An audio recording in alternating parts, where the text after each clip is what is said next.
इमाम हुसैन की मजलूमियत सुना के लोगों को इस तरह का कर दिया जाता है, ये अंदाज बताया जाता है कि शायद वाकया करबला रोने धोने का नाम है, हालांकि बात ये नहीं है।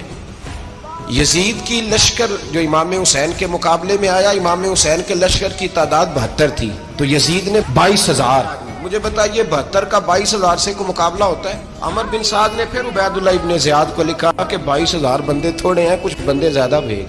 तो अमर बिन साद को उबैदुल्लाह इब्ने ज़ियाद कहने लगे कि तू पागल तो नहीं हो गया, 72 के लश्कर का 22,000 भेजा, और कितना भेजूं? तो उसने कहा तुम्हें ये नहीं पता ये लोग कौन है?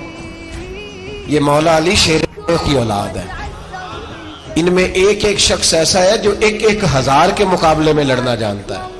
तो यहाँ कमजोरी दिखाई जाती है। हमारे बच्चे समझने लगे हैं कि ये शायद कोई ऐसी दास्तान है, और इस तरह का माहौल टीवी पे मैं देख रहा था, इस तरह का माहौल बनाया जाता है जैसे कोई खौफ है, यानी